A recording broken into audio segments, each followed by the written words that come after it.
வாழ்நாள் சாதனையாளர் விருதுன்னு கொடுப்பாங்க, கேள்விப்பட்டிருக்கீங்களா? ரொம்ப பெரிய அளவுக்கு அச்சீவ் பண்ணவங்களுக்கு, சாதிச்சவங்களுக்கு கொடுப்பாங்க. என்கிட்ட வந்து யாராவது அந்த மாதிரி கொடுத்து ஒரு வாய்ப்பு கொடுத்து நீங்கள் யாருக்கு கொடுக்கணும் அப்படின்னு கேட்டாங்கன்னா, நான் யாருக்கு தெரியுமா கொடுக்க சொல்லுவேன்? இன்னைக்கு நம்ம நாட்டில் படிச்சுட்ருக்கிற பள்ளிக்கூட பிள்ளைகளுக்கும் கல்லூரி மாணவர்களுக்கும் ஒவ்வொருத்தருக்கும் வாழ்நாள் சாதனையாளர் விருது கொடுக்கணும்னு சொல்லுவேன். ஏன் தெரியுமா? தைரியமாக தட்டலாம், உங்களுக்கு தானே. உங்களுக்கு விருது கொடுக்கணும்னு ஏன் தெரியுமா நினச்சேன்?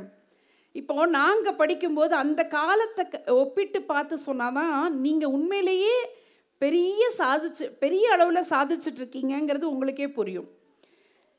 நான் சொன்னேன்ல, நாங்கள்லாம் படிக்கும்போது டிவி கிடையாது, செல்ஃபோன் கிடையாதுன்னு சொன்னேன்ல. எங்களுக்கு எதுவுமே மனசு செதறவே இல்லை. வீடு, பள்ளிக்கூடம், அவ்வளோதான். வீட்டுக்கு வருவோம், பள்ளிக்கூடம் போவோம், வீட்டில் அம்மா அப்பாவாக பார்த்து கோவில் கூட்டிகிட்டு போனாங்கன்னா உண்டு. பொழுதுபோக்குக்கு எப்பயாவது நல்ல சினிமா வந்தால் கூட்டிகிட்டு போவாங்க. அதுவும் அவங்க கூட்டிகிட்டு போகிற படம் தான். உங்களை மாதிரி ரிமோட்டை வச்சு மாற்றலாம் முடியாது, செல்ஃபோன் யூடியூப்லலாம் பார்க்க முடியாது. அப்பாவாக பார்த்து சென்சார் போர்டு ஒன்று இருக்கும். எங்கள் வீட்டோட சென்சார் போர்டு ஹெட் யாருன்னா எங்கள் அப்பா, இல்லைன்னா எங்கள் அம்மா. அவங்க பார்த்து இது நல்ல படம், பிள்ளைங்களை கூட்டிகிட்டு போகலாம் அப்படின்னு சொன்னால் கூட்டிகிட்டு போவாங்க. சொந்தக்காரங்க வீட்டுக்கு ஏதோ ஒரு விசேஷம்னா முக்கியமான சொந்தக்காரங்க வீட்டுக்கு மட்டும் கூட்டிகிட்டு போவாங்க. இவ்வளோ தான். அப்போ எங்களுடைய கவனம் முழுக்க எங்கே இருந்தது? நமக்கு வேறு எதையுமே யோசிக்க மாட்டோம். நாங்கள் உண்டு, படிப்பு உண்டு, அவ்வளோதான். பெருசாக டைவர்ஷனுக்கு இடமே இல்லை. எங்கேயோ அங்கே இங்கெல்லாம் கவனம் தப்பவே தப்பாது. ஆனால் இப்போ அப்படி கிடையாது. இப்போ கையில் ஒன்றே ஒன்று, அது போதும். இந்த ஒரு செல்ஃபோனு ஒட்டு மொத்தமாக ஆட்டி படைக்குது. எல்லா நேரமும் ஃபோன் தான் பிள்ளைங்களுக்கு. அது கல்லூரிக்கெல்லாம் வந்த பிறகு அவங்கெல்லாம் வானத்திலே பறக்கிறாங்க. காலேஜுக்கு போயிட்டா பசங்க வானத்தில் தான் பறக்கிறாங்க. காலையில் எழுந்தோடனே ஒரு 100 குட் மார்னிங் வருதா? நீங்களாம் வச்சுருக்கீங்களா? செல்ஃபோன் வச்சுருக்கீங்களா? ஸ்கூலுக்கு கொண்டு போகக்கூடாது தானே? நல்ல வேலை, அந்த மட்டுக்கும் சந்தோஷம். எப்போ பாரு ஃபோன் தான். அதாவது ஃபோன் பார்க்குறதுக்கு ஒன்றும் பெருசாக தெரியறதில்ல. ஆனால் அது என்ன பண்ணுதுன்னா நம்முடைய நேரத்தை அப்படியே இழுத்துரும். நீங்கள் கொஞ்ச நேரம் 5 நிமிஷம் அதை உட்காந்து நம்ம பார்க்கலான்னு தான் உட்காந்துருப்பீங்க. ஆனால் நீங்கள் அது முழுக்க உள்ளே போய் பார்த்துட்டு வெளியில் வரும்போது 3/4 மணி நேரம் ஆகிடும். என்ன பார்ப்பீங்கன்னே தெரியாது. ஏதோ ஒரு பொழுதுபோக்கு. உங்களுக்கு ஒன்று பிடிச்சது ஏதாவது ஒன்று தேட ஆரம்பிக்கிறீங்கன்னா அடுத்து அடுத்து அடுத்து அடுத்து அது வந்துக்கிட்டே இருக்கும். உங்களுக்கு பிடிச்சதை அது உள்வாங்கிடும் செல்ஃபோன். அப்போது அதுக்குள்ளே போய் என்ன ஆகிடுறாங்க? நான் சொல்கிறது சின்ன குழந்தைங்க மட்டும் இல்லை, அப்பா அம்மாவே அப்படி தான் ஆகிடுறாங்க. இன்றைக்கி இருக்கக்கூடிய வாழ்க்கை முறை பழைய வாழ்க்கை முறையிலேருந்து எப்படி வேறுபட்டிருக்குன்னா, ஒரு 2 தலைமுறைக்கு முன்னாடி ஒரு வீட்டில் வந்து நிறைய குழந்தைங்க இருப்பாங்க. இன்றைக்கி உங்கள் வீட்டில் ஒரு குழந்தையோ இல்லை 2 பிள்ளைங்களோ இருப்பீங்க. அதிகபட்சம் அப்படி தானே இருப்பீங்க. ரொம்ப அதிகபட்சம்னா 3 குழந்தைங்க இருக்கலாம். ஆனால் அப்போல்லாம் ஒரு வீட்டுக்கு குறைஞ்சது 7 குழந்தைங்க 8 குழந்தைங்க இருப்பாங்க. 7-8 பிள்ளைங்க சாதாரணமாக இருக்கும். கிராமத்துக்கு ஒவ்வொரு வீட்லேயும் 7-8 குழந்தைங்க இருக்கும். அப்பா செல்லம் அம்மா செல்லம்லாம் யாருமே கிடையாது. வீட்டுக்கு ஒரு நல்ல வசதியான வீடாக இருந்தால் கூட நினச்சாலாம் இஷ்டத்துக்கெல்லாம் துணிமணியெல்லாம் வாங்கி கொடுக்க மாட்டாங்க. அந்த குழந்தைங்களுக்கு தீபாவளிக்கு ஒரு புது ட்ரெஸ் இருக்கும், பொங்கலுக்கு ஒரு புது ட்ரெஸ் இருக்கும், ரொம்ப அபூர்வமாக ஏதாவது வீட்டு விசேஷம்னா ஒரு ட்ரெஸ் இருக்கும். யூனிஃபார்ம் வாங்கி கொடுத்தா அதையும் புது ட்ரெஸ்ஸில் கணக்கு வச்சுப்பாங்க. இதில் அந்த 7 குழந்தைங்கள்லாம் இருக்காங்கல்ல, அந்த 7 குழந்தைங்க இருக்க வீட்டில் அந்த கடைசி பையனுக்கு எது தெரியுமா ட்ரெஸ்ஸாக இருக்கும்? அந்த பையன் போட்ட பேண்ட்டு தான் அவனுக்கு வந்து ட்ரெஸ்ஸாக இருக்கும். அவன் அப்படியே யூஸ் பண்ணி அடுத்தடுத்து இப்படியெல்லாம். ஆனால் அன்றைக்கி இருக்கிற பசங்க அதெல்லாம் தாண்டி அவங்க ரொம்ப செழிப்பாக இல்லை, நாங்கள் ரொம்ப வசதியாக இல்லை அப்படின்லாம் நினைக்கவே இல்லை. ஔவையாருடைய ஒரு பாட்டு உண்டு, கொடிது கொடிது வறுமை கொடிது அதனினும் கொடிது இளமையில் வறுமை அப்படின்னு எழுதியிருப்பாங்க. எது ரொம்ப கொடுமைனா, இந்த டீனேஜ்னு சொல்கிறீங்கல்ல, டீனேஜ் வளர்கிற அந்த ஒரு 10 பருவம் அப்படிம்பாங்க தமிழில். அந்த வயசில் ஒருத்தவங்க வறுமையை அனுபவிச்சா அது ரொம்ப கொடுமை அப்படின்னு ஒரு காலத்தில் நினச்சாங்க. ஆனால் உண்மையிலேயே இன்றைக்கி எது பயமுறுத்துது அப்படின்னு சொன்னால், இந்த சின்ன வயசில் வறுமைனா என்னன்னே தெரியாது. அப்பா கடன் வாங்கியிருப்பார். நான் என்னுடைய மாணவர்களை வச்சு தான் நான் சொல்கிறேன். அவங்க அப்பா ரொம்ப ஏழ்மையாக இருக்கார். எனக்கு தெரிந்த ஒரு பெண், அவங்க அப்பா ஆட்டோ ஓட்டுநராக இருக்கார், ஆட்டோ ஓட்டுறாரு. ஆனால் அந்த பொண்ணு வந்து வரம்பு மீறி செலவு பண்ணுற ஒரு பொண்ணு. படிக்கிறதுல பெரிய நாட்டம் கிடையாது. தன்னை வந்து வெளிப்படையாக ரொம்ப ஆடம்பரமாக காட்டிக்கணும்னு நினைக்கிற ஒரு பொண்ணு. படிக்கிறதே கிடையாது. ஒரு முறை வந்து அவங்க அப்பா அம்மாவை ஒரு நிகழ்ச்சிக்காக பேரண்ட் மீட்டிங் நடத்துவோம். ரொம்ப மதிப்பெண் குறைஞ்சிருந்தா அப்பா அம்மா கிட்ட சொல்லுவோம். அப்போ அந்த பொண்ணுடைய வெளிப்புற தோற்றத்தையும் அந்த பொண்ணுடைய நடை உடை பாவனையெல்லாம் வச்சு பார்க்கும்போது, சரி ரொம்ப வசதியான பொண்ணு, ஏதோ பொழுதுபோக்குக்காக படிக்க வருது போல இருக்கு, அதனால தான் படிக்கலை, சரி படிக்க வச்சுட்டாங்க, அப்பா அம்மா அமுச்சு வச்சுட்டாங்க, வந்ததுக்காகனாலும் ஒரு அரியர் இல்லாமல் பாஸ் பண்ணணுமேன்னு அப்பா அம்மா கிட்ட சொல்லணும்னு கூப்பிட்டோம். அப்போ தான் தெரியுது அவங்க அப்பா சொல்கிறாரு, நான் வந்து இப்போ என்னோட 1 மணி நேரம் அந்த சாயங்கால நேரமா, இந்த நேரம் நான் வண்டி ஓட்டினா தான் எனக்கு, அதை போட்டுட்டு வந்திருக்கேன் அப்படின்னாரு. அப்போ உங்கள் பொண்ணு இவ்வளோ தூரம் ஆடம்பரமாக இருக்குது, நீங்கள் இப்படி சொல்கிறீங்களே அப்படின்னு சொன்னால், என் பொண்ணு எல்லாமே ஜாஸ்தியாக தான் கேட்கும். ஒரு செல்ஃபோன் வாங்கினா கூட அந்த பொண்ணுக்கு வந்து அதோட அண்ணன் வந்து ஒரு 4000 ரூபாய் ஃபோன் தான் வச்சுருக்கான், இந்த பொண்ணுக்கு 18,000 ரூபாய் ஃபோன் தான் கேட்டது. நீங்கள் வாங்கி கொடுத்தீங்களா? வாங்கி கொடுத்துட்டேன். எப்படி வாங்கி கொடுத்தீங்க? கடனோட வாங்கி கொடுத்தேன், மாதம் மாதம் இஎம்ஐ கட்டுறேன், எல்லாமே. ஏன் ஒரே ஒரு பொண்ணு செல்லமாக வளர்த்துட்டேன் அப்படின்னாரு. அப்போ தான் தெரிஞ்சது பிரச்சனை எங்கே இருக்குது, அப்பா அம்மா கிட்டேயும் பிரச்சனை இருக்குது. பிள்ளைகள்கிட்ட இன்றைக்கி இருக்கக்கூடிய குழந்தைங்க கிட்ட அந்த ஒரு குழந்தை 2 குழந்தை இருக்கும்போது அவங்க என்ன பண்ணிடுறாங்க, எது கேட்டாலும் நான் தான் இதெல்லாம் அனுபவிக்கலை, என்னுடைய பிள்ளைகளாவது இந்த சங்கடங்கள் இல்லாமல் நல்லா இருக்கணும்னு நினைக்கிறாங்க. அவங்க நினைப்பில் தப்பு இல்லை, அது இந்த குழந்தைங்க புரிஞ்சுக்காத அளவிற்கு அவங்கள சுற்றி நிறைய விஷயங்கள் நடக்குது அப்படிங்கிறது தான் கஷ்டமாக இருக்குது. இதெல்லாம் தாண்டி வறுமையான சூழல்லையும் இன்றைக்கி வெற்றி பெற்றவர்கள் நிறைய பேர் இருக்காங்க. பொதுவாகவே இந்த குழந்தைங்க கிட்ட படிக்கிற பிள்ளைகள்கிட்ட நான் சொல்கிறது என்னென்னா, நம்ம ஒரு 3 பேருக்கு கடமைப்பட்டிருக்கோம். இந்த 3 பேர் யார் யாருன்னா, முதல்ல பெற்றோர் அப்பா அம்மா, 2வது ஆசிரியர்கள், 3வது நம்மளை சுற்றி இருக்கக்கூடிய சமூகம். பெற்றோர் அப்படின்னு சொன்னால் பொதுவாக வீடு எப்படி இருக்கும் தெரியுமா? வீடு ரொம்ப அன்பானது. ஆனால் அந்த அன்பை எப்படி காட்டும்னா, அக்கறையாக காட்டும், கண்டிப்பாக காட்டும். அதட்டி அப்படி பண்ணாத, இப்படி செய்யாத. அம்மா சொல்லுவாங்களா இப்படி தான் இருக்கணும்னு? அம்மா சொல்லுவாங்களா? ஆனால் அம்மா சொன்னாலே பிடிக்காது. அம்மா அதுவும் அட்வைஸ் பண்ணால் பொம்பளை பிள்ளைகளுக்கு சுத்தமாக பிடிக்காது. அம்மா கிழக்க போனால் அது மேய்க்க போகும். அம்மா இது மஞ்சள் கலர் துணி, இந்த மஞ்சள் நிறம் உனக்கு நல்லா இருக்குன்னா, இல்லை எனக்கு சிவப்பு தான் பிடிக்கும். அது என்னன்னே தெரியல, அது வந்து உள்ளே போய் சேராது. அம்மா ஏன் சொல்கிறாங்க, அம்மா ஏன் கண்டிப்பான குரலில் சொல்கிறாங்க? அம்மா நிறைய விஷயங்களை கடந்து வந்திருப்பாங்க. அவங்க வாழ்க்கையில் ஒரு பெண்ணாக இருந்ததுனால நிறைய படிக்கட்டுகளை கடந்து தான் வந்திருப்பாங்க. நம்ம பட்ட ஒரு துயரம் நம்மளுடைய பெண் பிள்ளை அனுபவிக்கக்கூடாதுங்கிற எண்ணம் அம்மாவுக்கு இருக்கும். ஆனால் அதை வந்து உணர்றதுக்கு ஒரு பொண்ணாக இருந்தாலும் சரி, பையங்களுக்கு என்னென்னா அப்பா சொன்னால் பெருசாக எடுக்காது. அதுலேயும் இப்போல்லாம் யாருமே சொல்ல முடியாது. நம்ம வந்து சின்ன பிள்ளைங்களா இருக்க அட்வைஸ் பண்ணுவோன்னு சொன்னால் உடனே என்ன சொல்கிறாங்க, பூமர் அங்கிள்ன்றாங்க. முன்னாடியெல்லாம் பெரியவங்க சொன்னால் கேட்டுக்கணும், பெரியவங்க என்ன சொன்னாலும் அதை காதில் வாங்கிக்கணுங்கிறது மாறி போய் இப்போ ஏதாவது ஒன்று பெரியவங்க வந்து நம்ம பக்கத்தில் இருக்க பிள்ளைங்களுக்கோ யாருக்கோ ஏதாவது ஒரு நல்லது சொல்லணும்னு நினச்சா அவங்க பேர் என்ன, பூமர் அங்கிள்னால் என்னவாமா, பழசையே சொல்லிட்டு இருப்பாங்களாமா. யாருக்கிட்டையுமே இப்போ வாயை திறக்கவே முடியறதில்ல. முடிஞ்சால் நாங்கள்லாம் வகுப்பறைகளில் சொல்கிறோம், இல்லை எங்கள் பிள்ளைகள்கிட்ட சொல்கிறோம். ஆனால் உங்களுக்கெல்லாம் இது ஒரு பெரிய வாய்ப்பு. இந்த மாதிரியான நிகழ்ச்சிகள் மூலமாக எத்தனை பேர் அவங்களுடைய அனுபவங்கள் எல்லாம் சொல்கிறாங்கல்ல, இதெல்லாம் நம்ம. சரி, பெற்றோர் ஏன் முக்கியம் நான் சொன்னேன் தெரியுமா? வெளியில் இருக்கிறவங்க, இப்போ உங்கள் கூடவே நண்பர்கள் இருப்பாங்க, ஃப்ரெண்ட்ஸ் இருக்காங்களா? எல்லாத்துக்குமே இருக்காங்க. சில நேரங்களில் நம்ம பிள்ளைகள், அதுவும் குறிப்பாக கல்லூரிக்கெல்லாம் வந்த பிறகு இந்த நட்பை தேர்ந்தெடுக்கிறதுல கூட ரொம்ப கவனமாக இருக்கணும். ஏன்னா பையன் வீட்டில் நல்லா வளர்ந்துருப்பான், ஆனால் கூட சேர்ற அந்த நண்பன் சரியில்லாமல் போனால் ஒட்டு மொத்தமாக வாழ்க்கையே மாறி போகக்கூடிய சூழ்நிலை கூட வரத்துக்கு வாய்ப்பு இருக்குது. ஏன் இந்த பெற்றோரை பற்றி சொன்ன ஒரே ஒரு சம்பவம் உங்ககிட்ட சொல்கிறேன். நான் முன்னாடி திருச்சியில் வேலை பார்த்துட்டு இருந்தேன், இப்போ கோவையில் இருக்கேன். நான் சொல்கிறது ஒரு 15 வருஷம் முன்னாடி. அப்போ தினசரி வந்து டவுன் பஸ்ஸில் போயிட்டு வருவேன். அப்போ ஒரு அம்மா வந்து ஒரு குழந்தைன்னா அவனுக்கு அந்த பையனுக்கு வயசு ஒரு 9-10 வயசு இருக்கும், நடக்க முடியாது. அது வந்து ஸ்பெஷல் சில்ட்ரன்மாங்கல்ல, ஒரு சிறப்பு குழந்தை, அது நடக்க முடியாது.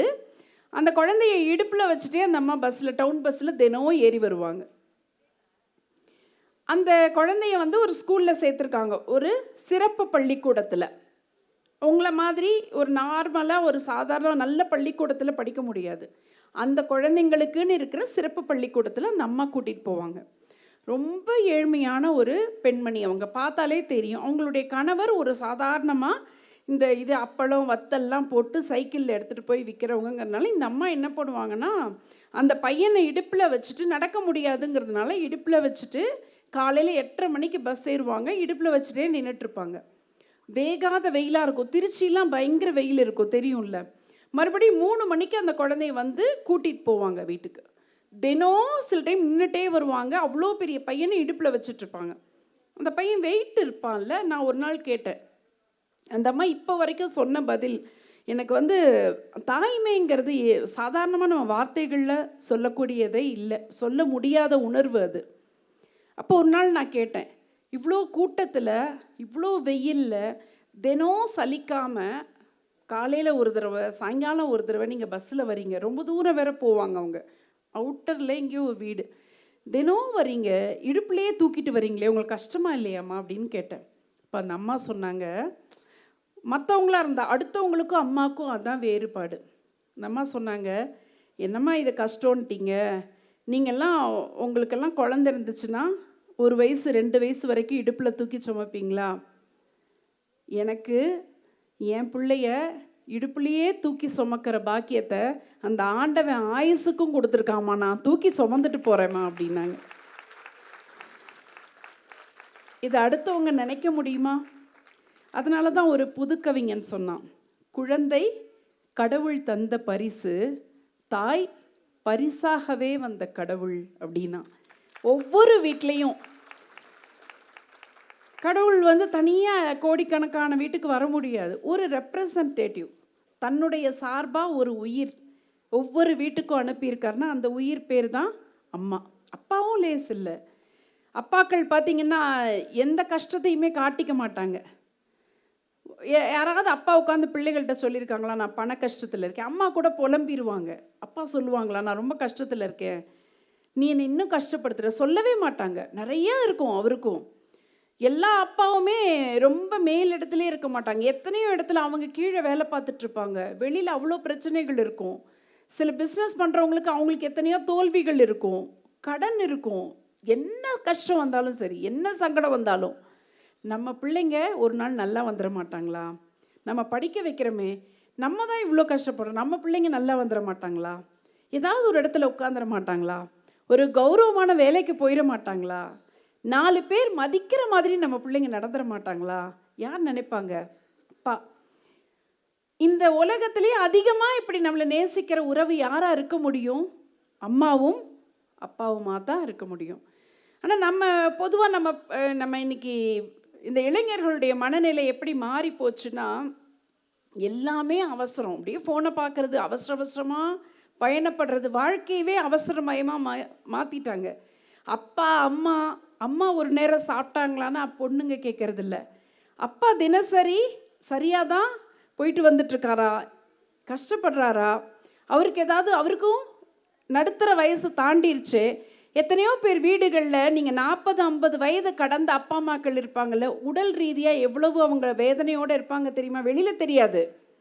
அம்மாக்களுக்கும் பிரச்சனை இருக்குது, அப்பாக்களுக்கும் பிரச்சனை இருக்குது. எத்தனை பேர் யோசிக்கிறவங்க இருக்கோம்? ஒரு நேரம் அம்மா சாயங்காலம் வந்தோடனே, அம்மா சாப்பிட்டியாம்மா, முகம் அசதியாக இருக்கே, ஏதாவது பிரச்சனையா கேட்குறது இல்லை. ஏன் உட்காந்து பேசுகிறதே இல்லை. இன்றைக்கி இருக்கக்கூடிய பெரிய சிக்கலே என்னென்னா, ஒரு மனுஷங்களுக்கும் இன்னொரு மனுஷங்களுக்கும் இடையில பேச்சு தொடர்பே இல்லாமல் போயிடுச்சு. பேசிகிட்டு இருக்கோமா, பேசுகிறதே இல்லை, ரொம்ப பிஸி மாதிரியே காட்டிகிட்ருக்கோம். அன்னைக்கெல்லாம் எல்லாமே மனுஷங்க ஓடி ஓடி உழைச்சி தான் செஞ்சோம். இன்றைக்கி மாதிரியான எந்திரங்கள்லாம் கிடையாது. ஆனால் அன்னைக்கு நல்லா தான் இருந்தோம். இன்றைக்கி எல்லாத்துக்குமே நம்ம என்ன கண்டுபிடிச்சி வச்சுருக்கோம்? டெக்னாலஜின்னு சொல்கிறோம். ஆனால் அந்த டெக்னாலஜியை வச்சுட்டு நம்ம வேகமாக ஓடுறோம். ஆனால் அதிகப்படியான நோய்களை வாங்கிட்டுருக்கோம். நிதானமாக பேசுறதில்ல, நிதானமாக சாப்பிட்றதில்ல, நல்ல முறையில் ஓய்வெடுக்கிறதில்ல, உடம்பையும் சரியாக வச்சுக்கிறதில்ல, மனசையும் சரியாக வச்சுக்கிறதில்ல, நம்ம சிந்தனையையும் சரியான பாதையில் கொண்டு போகிறதில்லைங்கிற மாதிரியான வாழ்க்கை இருக்கிறதுனால தான் இன்றைக்கி படிப்பு, நீங்கள் எல்லாம் நிறைய மதிப்பெண்கள் வாங்குறீங்க, மார்க் நிறைய வாங்குறீங்க. இன்றைக்கி படிக்கிற பசங்கக்கிட்ட ஏன் இவ்வளோ மார்க் வாங்குறீங்க அப்படின்னா அடுத்து ஒரு படிப்பை சொல்லுவாங்க. நான் அது படிக்க போகிறேன், நான் இந்த கல்லூரியில் சேர போகிறேன், இந்த கல்லூரியில் படித்து அதுக்கு மேலே படிக்க போகிறேன். அதுக்கப்புறம் என்ன பண்ணுவீங்க? வேலை வாங்க போகிறோம். வேலைக்கு போய் இதெல்லாம் கேள்வியாக கேட்டோன்னா என்ன பதில் வரும்? வேலைக்கு போய் நான் நல்லா சம்பாதிப்பேன், சம்பாதிச்சுட்டு செட்டில் ஆவேன். செட்டில் ஆகிறதுனா என்ன பண்ணுவீங்க? நான் ஒரு நல்ல வண்டி வாங்குவேன், நான் நல்ல ஒரு வீடு கட்டுவேன், பசங்களாக இருந்தால் ஒரு சொல்லுவாங்க திருமணம் பண்ணிக்குவேன். அதுக்கு மேலே யோசிக்கிறதுக்கு எதுவுமே இல்லாத அளவுக்கு வறட்சியாக மனநிலையே மாறிப்போச்சு. இப்போ இதெல்லாம் தாண்டி எது தொலைஞ்சு போயிருக்கு? நம்ம நிறைய கிடச்சிருக்கு, நமக்கு அன்னைக்கு காலத்தை விட இன்றைக்கி நிறைய கிடச்சிருக்கு. எது தொலைஞ்சு போயிருக்கு அப்படின்னு சொன்னால் வேல்யூஸ். வேல்யூஸ்னால் தமிழில் விழுமியங்கள்னு சொல்லுவாங்க. நம்ம வாழ்க்கையிலேருந்து எடுத்துக்கிற நல்லது நிறைய தொலைச்சிருக்கோம், நல்ல விஷயங்களை நிறைய தொலைச்சிருக்கோம். குன்றென நிமிர்ந்து நெல் அப்படின்னா, குன்றுனா மலைன்னு அர்த்தம். மலை மாதிரி கம்பீரமாக நிற்கணும். வெறுமனே நிற்கிறதுனா நம்ம நின்னானா நிற்கிறது தான், அது கிடையாது. நம்ம படிப்பால், அறிவால், வளர்ச்சியால், நம்ம பண்பால் உயர்ந்து, மலைங்கிறது அதுக்கு இணையாக எதையுமே சொல்ல முடியாது, ஈடு இணை இல்லாதவர்களாக நிற்கிறது. அந்த மாதிரி அதனால தான் இன்றைக்கி இருக்கக்கூடிய குழந்தைகளுக்கு இது தேவை. இன்றைக்கி ஒரு பெரிய வருந்தக்கூடிய, நமக்கே தெரியாத, நம்ம தொலைச்சிட்ருக்கிற ஒரு தகவல் என்ன அப்படின்னா குழந்தைமை அப்படின்னு சொல்லுவாங்க. குழந்தைமைனா என்னென்னா, குழந்தைங்களுக்கு குழந்தைகளுடைய பண்பு. இப்போ குழந்தைன்னா என்ன பண்ணும்? விளையாடும், மழலையாக பேசும். இப்போ ஒரு 5 வயசு 10 வயசு குழந்தைங்கன்னா என்ன பண்ணும்? அதுக்குன்னு ஒரு குணம் இருக்கும். இப்போ உங்களை மாதிரி இப்போ 6ஆம் கிளாஸ் பிள்ளைக்குன்னா ஒரு பண்பு இருக்கும், 10ஆம் கிளாஸ் பொண்ணுன்னா ஒரு குணம் இருக்கும், ஒரு கல்லூரி மாணவர்னா அதுக்கு ஒரு இயல்பு இருக்கும்ல. பொதுவாகவே குழந்தைகளுக்கு ரொம்ப ரொம்ப நல்லா ஜாலியாக இருக்கணும்னு நினைக்கிறது அதானே குழந்தைமை அப்படின்னா. ஆனால் அந்த குழந்தைமைங்கிறது இன்றைக்கி தொலைஞ்சு போயிடுச்சு, காணாமலே போயிடுச்சு. எப்படி சொல்கிறேன்னா, இப்போது எந்த இடத்த வச்சு நம்ம காணாமல் போச்சு அப்படின்னு நான் சொல்ல வரேன்னா, இப்போ பொதுவாகவே எதெல்லாம் பார்த்தா வயசானவங்களுக்கு கூட பிடிக்கும் அப்படின்னு நின்றுவோம். இப்போ மயில் ஒன்று நம்ம போயிட்டுருக்கோம், ஒரு மயில் தோகை விரித்து ஆடிட்டுருக்குன்னா நம்ம அப்படி கடந்து போவோமா? என்ன பண்ணுவோம்? நின்று பார்ப்போம். ஒரு நம்ம ட்ராவல் பண்ணிகிட்ருக்கோம், ஒரு ரயில் போயிட்டுருக்கு, எத்தனை வயசானாலுமே அந்த ரயில் போகிறது ஒரு அழகாக இருக்கும்ல, அதை நின்று பார்ப்போம். மேலே ஒரு விமானம் பறக்குது, என்ன பண்ணுவோம்? அந்த சத்தம் வந்தோடனே நம்மளை அறியாமல் பார்ப்போம். ஒரு அழகான பூ பூத்துருக்கு நம்ம வீட்டில், கண்டிப்பாக பார்ப்போம். நமக்கு முன்னாடி ஒரு குழந்தை சிரிச்சிட்ருக்கு, பார்ப்போமா? அதை ரசிப்போம். நான் அன்னைக்கு ஒரு சேலத்துலேருந்து ஒரு ஊருக்கு போயிட்டுருக்கேன், பேசுகிறதுக்கு சேலத்தை கடந்து போயிட்டுருக்கேன். அப்போது ட்ரெயினில் போயிட்டுருக்கேன். ட்ரெயின் தண்டவாளத்துக்கு பக்கத்துலேயே ஒரு காம்பவுண்ட் வால் இருக்குது, அங்கே வீடுகள்லாம் இருக்குது.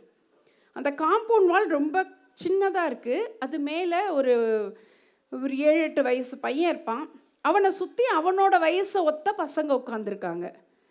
ட்ரெயின் ரொம்ப பக்கத்தில் தான் போகுது. முன்னாடியெல்லாம் என்ன பண்ணுவாங்கன்னா, ட்ரெயின் போச்சுன்னா பசங்கள்லாம் டாட்டா காட்டுவாங்க, கிராமத்து பக்கத்தில் ஒரு சந்தோஷம். இன்றைக்கி அவன் டாட்டா காட்டுன்னு கூட இல்லை, அவ்வளோ சத்தத்தோடு போயிட்டுருக்கு ட்ரெயின். அந்த 4 பையங்களில் ஒரு பையன் கூட திரும்பி பார்க்கல. ஏன் பார்க்கல? கையில் என்ன வச்சுருக்கான்? செல்ஃபோன், மொபைல் வச்சுருக்கான். ஒரு மொபைல். அந்த 4 பையங்க வெறும் 8, 9, 10 வயசு பையங்க தான் பக்கத்தில் அவ்வளோ பெரிய ஓசையோடு கடந்து போகிற எதையுமே கவனிக்காத அளவுக்கு அவங்களுடைய குழந்தை பண்பு காணாமல் போயிடுச்சு. ஒரு குழந்தைக்குரிய குழந்தை பண்பே தொலைஞ்சு போச்சுன்னா, இளைஞராகும்போது பெரியவராகும்போது அவங்களுக்கு உண்டான எல்லா பண்புமே இன்றைக்கி கொலைஞ்சு போயிருமே. என்னுடைய தோழி வீட்டுக்கு போயிருந்தேன் நான். வயசு அந்த பையனுக்கு ஒரு 3-4 வயசு தான் இருக்கும். அவங்க என்ன பண்ணியிருக்காங்கன்னா, என்னுடைய ஃப்ரெண்டு அவங்க கணவர் 2 பேருமே வேலை பார்க்குறாங்க. அந்த சின்ன குழந்தையிலேருந்தே அந்த குழந்தைக்கு வந்து சாப்பிடணுன்னா செல்ஃபோன், அழறான் சாப்பிட மாட்டேங்கிறான்னு சொல்லிட்டு ஒரு 2 வயசுலேயே கையில் ஃபோனை கொடுத்துட்டா பேசாமல் இருப்போம். அந்த குழந்தை பேசாமல் இருக்கும்ல, அது வேடிக்கை பார்த்துட்டே இருக்கும்போது வாயில் திணிச்சிடுறது, இப்படியே பழக்கியிருக்காங்க. கடைசியில் இப்போ வந்து ஒரு 3வது 4வது படிக்கும்போது வீடியோ கேம் விளையாடிட்டு இருக்கான். அவன் ஏதோ விளையாடுறான், நம்மளை டிஸ்டர்ப் பண்ணாமல் இருந்தால் போதும் அப்படின்னு சொல்லிட்டு விட்டுட்டாங்க. நான் போய் பார்க்குறேன். முன்னாடியெல்லாம் வீட்டுக்கு பெரியவங்க வந்தால் குழந்தைங்க சின்ன பிள்ளைங்களாக இருந்தாலும் பெரியவங்களாக இருந்தாலும் வாங்கன்னு கேட்கணும். இதெல்லாம் சின்ன சின்ன பழக்கம். யார் வந்தாலும் நம்ம வீட்டுக்கு தேடி வந்திருக்காங்கன்னா வாங்கன்னு கேட்கணும், அவங்கள உட்கார சொல்லணும், அவங்களுக்கு குடிக்கிறதுக்கு தண்ணி எடுத்து கொடுக்கணும். அடிப்படையான மனித பண்பு அது. சின்ன சின்ன நல்ல பழக்கம் வீடு கற்றுக் கொடுத்தது. இப்போ நான் உள்ளே வரேன், அவன் பாட்டுக்கு இருக்கான். சரி, சின்ன குழந்தை தானே, நமக்கு அதெல்லாம் ஒன்றும் தோணாதில்ல. நான் உட்காந்துட்ருக்கேன். அவள் ஃப்ரெண்டுக்கு ஃபோன் பண்ணிவிட்டு அவள் உள்ளே ட்ரெஸ் சேஞ்ச் பண்ணிகிட்ருக்கா, வந்துடுறேன்னு சொன்னான்னு நான் உட்காந்துட்ருக்கேன் ஹாலில். அந்த குழந்தை வீடியோ கேம் விளையாடிட்டுருக்கான். அந்த பிள்ளைங்களுடைய மனநிலை எப்படி மாறி இருக்குன்னு பாருங்கள். இந்த குழந்தை தான் நாளைக்கு வளர போகிறான், இந்த சமூகத்தில் ஒரு பெரிய குடிமகனாக இருக்க போகிறான். அந்த பையன் விளையாடிட்டுருக்கான். அந்த வீடியோ கேமில் வந்து அது முழுக்க அப்படியே காரு பஸ் எல்லாம் போயிட்டே இருக்கும்ல, கார் பஸ் அது ஏதோ விளையாடிட்டுருக்கான், போயிட்டே இருக்குது. இடையில வந்து ஒரு ஒரு அம்மா, அது முழுக்க கிராஃபிக்ஸ் தானே உங்களுக்கு, ஃபுல்லாக காராக போயிட்டுருக்க மாதிரி இருக்கும். இவன் இப்படி வச்சு பண்ணிகிட்டே இருக்கான், வேகமாக அவனுடைய காரை கொண்டு போயிட்டுருக்கான், அப்புறம் பைக்கு கொண்டு போயிட்டுருக்கான். இடையில வந்து ஒரு ஒரு ஒரு வாக்கரில் ஒரு அம்மா வந்து கிராஸ் பண்ணுறதுக்கு ஒரு குழந்தையோடு நின்றுட்டுருக்கு மெயின் ரோட்டில். இவன் என்ன பண்ணணும், இவனுடைய மனநிலை எப்படி இருக்கணும், வெயிட் பண்ணி அவங்க அந்த பக்கம் போன பிறகு இவனுடைய பைக் எடுத்துகிட்டு போகணும், இல்லை கார் எடுத்துகிட்டு போகணும். கேம் தான் அது. ஆனால் அந்த குழந்தையுடைய மனநிலை அப்படி தானே போகணும், அதானே முறை.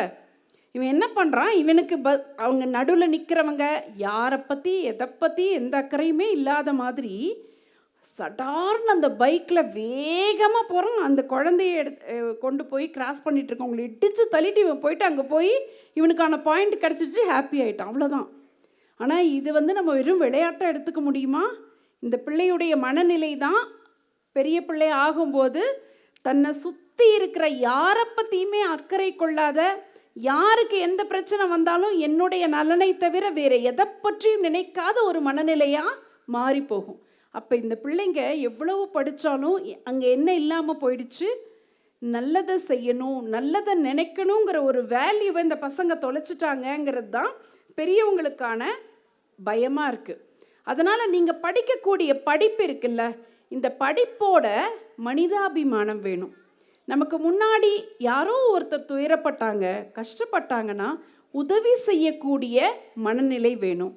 எந்த சூழல் வந்தாலும் சூழ்நிலையை ஜெயிக்கக்கூடிய துணிச்சல் இருக்கணும். உங்களுக்கு ஒரு உதாரணம் சொல்கிறேன். என்கிட்ட முதல்ல பிஹெச்டி பண்ண பொண்ணு, பிஹெச்டினா டாக்டர் பட்டத்துக்கு படிப்பாங்க, தமிழில் முனைவர் பட்ட ஆய்வுன்னு சொல்லுவாங்க. நீங்கள் இப்போ ஸ்கூல் படிக்கிறீங்க, இப்போ 10th முடிப்பீங்க, +2 முடிப்பீங்க, காலேஜ் போவீங்க, ஒரு யூஜி டிகிரி பண்ணுவீங்க, பிஜி டிகிரி பண்ணுவீங்க, பிஜிக்கு அப்புறம் டாக்டரேட்டு படிக்கிறவங்க இருக்காங்க. அதில் முதல்ல என்கிட்ட படித்த பொண்ணு இருக்கா இல்லையா, முதல்ல என்கிட்ட முதல்ல டாக்டர் பட்டம் வாங்கின ஒரு பொண்ணு. அந்த பொண்ணுக்கு பார்வை கிடையாது, கம்ப்ளீட் 100% பார்வை குறைபாடு. புவனேஸ்வரின் பேர். அந்த பொண்ணுகிட்ட ஒரு நாள் நான் பேசிகிட்டு இருந்தேன். அப்போ பேசிகிட்டு இருக்கும்போது ரொம்ப கொடுமை என்ன தெரியுமா, அந்த பொண்ணுக்கு பார்வையும் 100% குறைபாடு, அம்மாவும் கிடையாது அப்பாவும் கிடையாது. இதே இந்த நீலகிரி பகுதியில் தான் அவள் சொன்னான். அவளுடைய தந்தையார் சின்ன வயசுலேயே தவறிட்டாங்க. அம்மா வந்து ஏதோ ஒரு குறிப்பிட்ட காலத்தில் அந்த பொண்ணு நான் ஒரு 7வது 8வது படிக்கும்போது ஏதோ மரத்துக்கடியில் அவங்க நிற்கும்போது அந்த ஏதோ மின்னலோ இடியோ தாக்கி இறந்து போயிட்டாங்க. அதுக்கப்புறம் சொந்த பார்வை முழுசாக நல்லா இருக்கவங்களுக்கே, பெண் பிள்ளைகளுக்கு இன்றைக்கி சுற்றி ஒரு பாதுகாப்பு இல்லாத ஒரு வாழ்க்கை. அந்த பொண்ணு பார்வை குறைபாட்டோட அந்த சொந்த பந்தங்கள் எல்லாம் அவங்களுடைய ஆதரவோடு அந்த பொண்ணு படிக்கிறாள். நினச்சி பாருங்கள், அம்மா கிடையாது அப்பா கிடையாது, பார்வையும் குறைபாடு. அந்த பொண்ணு என்ன படிச்சிருக்காங்கன்னு சொல்லட்டுமா? ஒரு முறை நான் பேசிகிட்டு இருந்தேன் அந்த பொண்ணுக்கிட்ட, ஏம்மா எவ்வளவு நீ வந்து இவ்வளோ கஷ்டத்தில் நீ இவ்வளோ தூரம் படித்து வந்திருக்க, உனக்கு வாழ்க்கை வந்து சிரமமாக இல்லையா அப்படின்னு சொன்னப்போ அந்த பொண்ணு சொன்னா, என்ன மேடம் அதெல்லாம் ஒன்றும் இல்லை மேடம், நான் தைரியமாக நின்றுவேன் மேடம், நான் படித்து என்னுடைய காலில் நிற்பேன் மேடம், எனக்கு வரக்கூடிய குழந்தைங்கள நான் நல்லா பார்த்துக்குவேன் மேடம், அதுக்கு என்னுடைய படிப்பு கை கொடுக்கும் அப்படின்னா. என்ன படிச்சிருக்கான்னு சொல்லட்டுமா? தமிழ் எம்ஏ பண்ணான், எம்ஏ முடிச்சுட்டு எம்ஃபில். ஜேஆர்எஃப் அப்படின்னு சொன்னால் ஜூனியர் ரிசர்ச் ஃபெல்லோஷிப்னு சொல்லுவாங்க. நல்ல மதிப்பெண்கள், நெட் எக்ஸாம்னு சொல்லுவாங்க. உங்களுக்கு பெருசாக நீங்கள் பெரிய பிள்ளைகளாகி படிக்கும்போது தெரியும், அந்த நெட்டு தேர்வு பாஸ் பண்ணுறதே கஷ்டம். நெட்டுக்கும் மேலே ஜேஆர்எஃப் மாதம் இவளுக்கு அரசாங்கம் ஒரு கல்வி உதவித்தொகை கொடுத்தது. அதுலேயே அந்த பொண்ணு அதுக்கப்புறம் பிஎட் படித்து எம்எட் படித்து என்னென்ன பாருங்கள், MA, MPhil, BEd, MEd, JRF, doctorate படித்து இன்னைக்கு அரசு கலை கல்லூரியில் தமிழ்துறையிலே பேராசிரியராக பணியாற்றி கொண்டிருக்கிறாள் புவனேஸ்வரி. எந்த ஊர்லனா? திருப்பூரில். இங்கே பக்கத்தில் இருக்க திருப்பூரில் வேலை பார்க்குறான். திருமணம் ஆயிடுச்சு, 2 குழந்தைங்க இருக்காங்க. யாருமே இல்லை. என்னுடைய சூழல் இத்தனைக்கும் வசதி, ரொம்ப ஏழ்மைப்பட்ட பொண்ணு தான், வசதியும் கிடையாது. ஏன் இதை நான் அந்த பொண்ணை உங்களுக்கு எடுத்துக்காட்டாக சொல்கிறேன் அப்படின்னா, சில பெண் பிள்ளைகளுக்கு இந்த விஷயத்தில் பசங்களை நம்ம பாராட்டலாம். அவங்க ரொம்ப தாழ்வு மனப்பான்மையில் குறுகி போக மாட்டாங்க, பார்த்துக்கலான்டா அப்படின்ட்டுருவான்.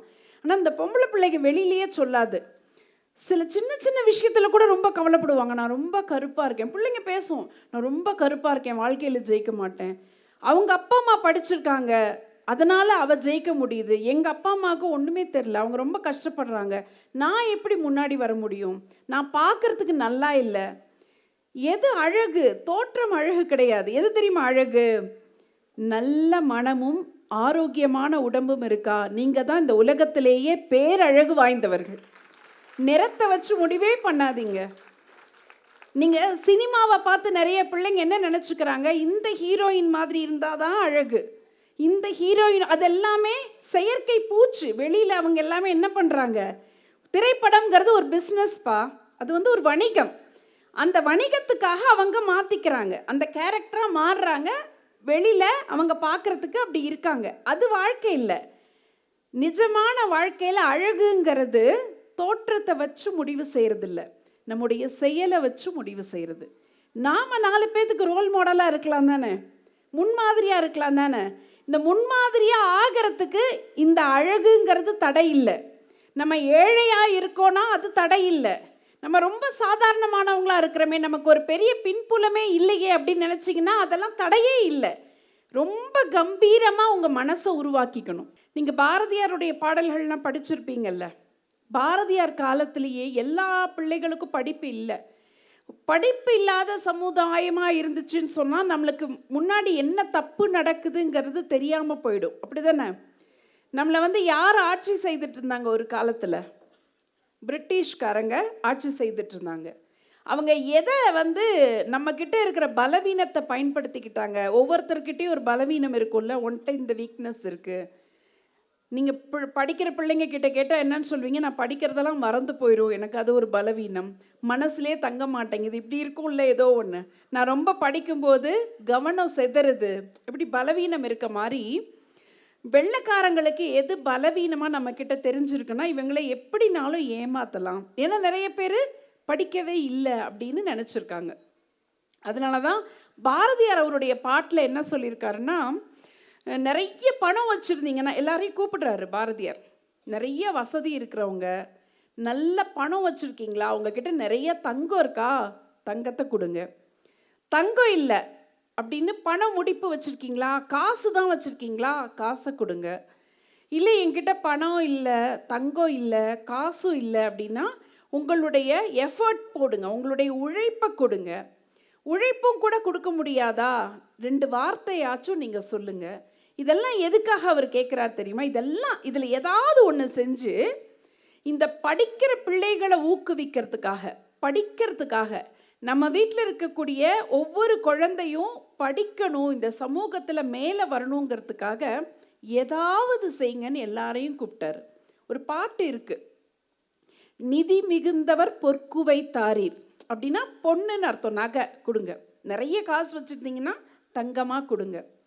நிதி குறைந்தவர் காசுகள் தாரீர், உங்ககிட்ட பணம் ரொம்ப குறைவாக இருந்துச்சுன்னா காசு கொடுங்க. ஆண்மையாளர் வீரம் நல்கீர். ஆண்மையாளர்னா பலமா இருக்கீங்களா, நீங்க உங்களுடைய உழைப்பை கொடுங்க. அதுவும் மற்றவர் வாய்ச்சொல் அருளீர். இது எதுவுமே இல்லைன்னா கூட நல்ல வார்த்தையா 4 பேசுங்க. உங்களுடைய ஆலோசனைகளை சொல்லுங்க. எவையும் நல்கி இங்கு எவ்வகையானும் இப்பெருந்தொழில் நாட்டுவம் வாரீர்னர். இந்த பெருந்தொழில்ங்கிறது தான் கல்வி. படிப்புக்காக இந்த நாட்டில் நிறைய பள்ளிக்கூடம் வரணும், நிறைய கல்லூரிகள் வரணும், எல்லா குழந்தைங்களும் படிக்கணும். அதுக்கு வசதியாக இருக்கிறவங்கெல்லாம் என்னெல்லாம் செய்ய முடியுதோ நீங்கள் கொடுங்க. வசதி இல்லாதவங்க உங்களுடைய உழைப்பை கொடுங்க. உழைப்பையும் கொடுக்க முடியாதவங்க உங்களுடைய ஆலோசனைகளை சொல்லுங்கள். எல்லாருமே இந்த படிப்பு எல்லாருக்கும் கிடைக்கணுங்கிறதுக்காக உங்களால் எதெல்லாம் முடியுதோ அதெல்லாம் செய்யுங்க அப்படின்னாரு பாரதியார்.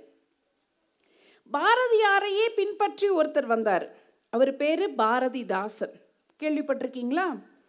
அவர் என்ன சொன்னார்னா, உங்களுடைய மனசை ரொம்ப ப்ராடாக வச்சுக்கோங்க, விசாலமாக வச்சுக்கோங்க. உங்களை சுற்றி இருக்கக்கூடிய மனிதர்களை நேசித்து பழகுங்க அப்படின்னார். அறிவை விரிவு செய். எல்லாரையும் ஒன்றா பார்க்கணும், நீ வேற நான் வேறங்கிற பாகுபாடு இருக்கக்கூடாது. அப்படின்னா எல்லாரையும் நம்ம நேசிக்கணும். எல்லா மனிதர்களும் ஒன்றுதாங்கிற நினைப்பு வரணும்.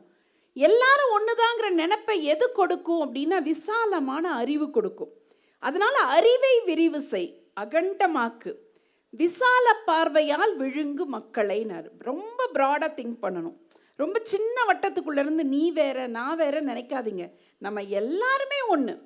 மானிட சமுத்திரம் நான் என்று கூவு அப்படின்னார். அப்படின்னா இந்த மனிதர்கள்ங்கிறது ஒரு பெரிய சமுத்திரம், ஒட்டுமொத்த உலகத்துலேயும் மனிதர்கள். அந்த சமுத்திரத்தில் நான் ஒன்று, அந்த கடலில் நானும் ஒன்று. அப்படி நீ நினச்சிக்கோ. அப்படி நீ நினைக்கிறதுக்கு என்ன, அந்த பக்குவம் வர்றதுக்கு அறிவு இருக்கணும். அந்த அறிவுக்கு படிக்கணும் அப்படின்னு இவங்க எல்லாரும் ஆசைப்பட்டாங்க. இன்னைக்கு ஆண் பெண் வேறுபாடு இல்லை. இன்னும் சொல்ல போனால் 10ஆம் கிளாஸில் 10ஆம் வகுப்புலையும் 12ஆம் வகுப்புலையும் பொது தேர்வில் யார் அதிகமாக மதிப்பெண்கள் வாங்குறாங்க? யார் வாங்குறது? ஆண்களை விட பெண்கள் அதிகமாக வாங்க ஆரம்பிச்சாச்சு. ஆச்சரியமாக இருக்குது இந்த பிள்ளைங்க வாங்குகிற மதிப்பெண்கள்லாம் பார்த்தா. நீங்கள் வாங்குகிற மாதிரிலாம் நிஜமாவே நாங்கள்லாம் படிக்கிற காலத்தில் வாங்கினதே கிடையாது.